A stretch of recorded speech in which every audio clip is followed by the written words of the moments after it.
RDC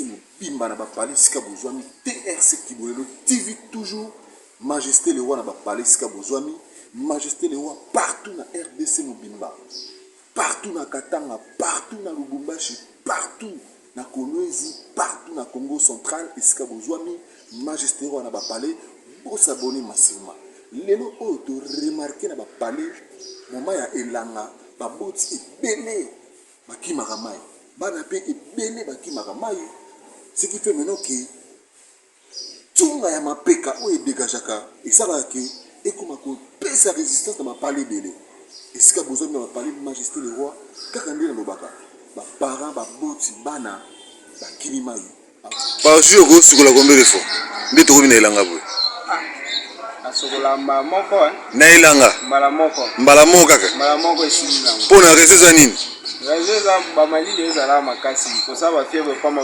osokola defa obela ti na yo mwana mobali makambo osokola badefa wana eza ba oyebi ntunga sola mapeka ndenge ezalelaka so na siso sa misala na ngai na meli te nalingi nayeba oyebi ntunga sola mapeka ndenge ezalelaka nayebi ndenge ezalelaka sikoyo yo sikola mbala moko mpona nini tanke mwana mobali bamalili ezozalaka makasi mekana kolumba lipekanoka lumbana na lipekanoka solo ezalaka na yango te kasi yo lumbana na lipeka na yo lumba lipekanoka solo tiaka boye oyoka nano omoni sikoyo l'homme na elanga tokosikola combien de fois na elanga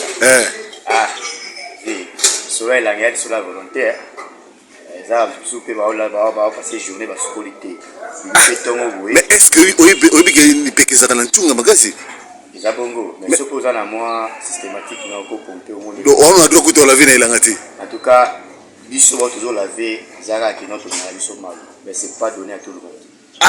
Ça va, c'est bon, merci. Nengina iba au juste au secours combien de fois dans la journée? Bon, la journée, 2 fois. 2 fois pour un. 2 fois parce que na tongo, donc on fait na tongo na la muki. Na fait moi sport muki, mais oui que baje musu ba laver maïté na mitu na tailanga. Bon, voilà ce que ça problème na bango. Mais oui que ma pekepe sera fois tchunga. Ouais, na moni za bon. Siko d'après siko 2 fois nga na mona ngeza muke. Bon, des fois muki te mais des fois qui parce que tout on a fait la jardin te. Alors que la 3 fois moi ici matin. Donc bon mais aussi déjà à laver. Après moi la salle d'activité na ngai na tamboli. Avant na laver sous. Donc 2 fois. Ça va c'est bon. Donc quand il y a 2 fois, on se combien de fois? Hein?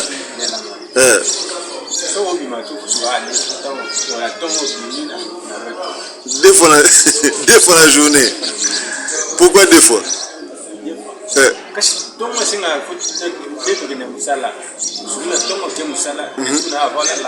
Mais au début que seulement PGP sera tunga.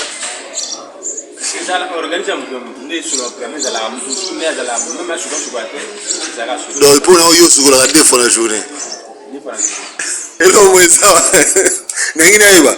Na elanga yo ko sukula combien de fois? 2 fois. 2 fois. Raison na wezani. Sinon on dit les gens m'attaquent sur la poussière. Mais est-ce que peut soit lipekane pe sera tunga?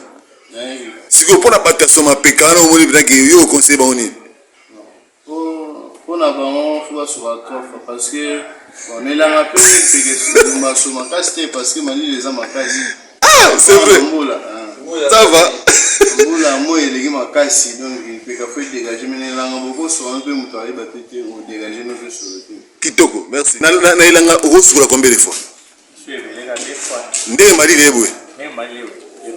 Tomo na soir. Tu peux soir similité bazama na bali na hotel. Ndenge nalobaka Majesté le roi toujours TRC Kibolelo TV. Boti kolanda ndenge bandeko ba s'exprimer à propos que mai komeli bango problème ya kosukola 2 fois na tango ya ilanga mais na tango ya moi to sukolaka 3 fois. Yango wana ba parler sika bozwani to s'abonner massivement na TRC Kibolelo TV et puis tout tient na mutu na biso ki pendant la journée na moment ilanga to sukolaka 3 fois. 2 fois wana tunga mapeka dégagé à vous.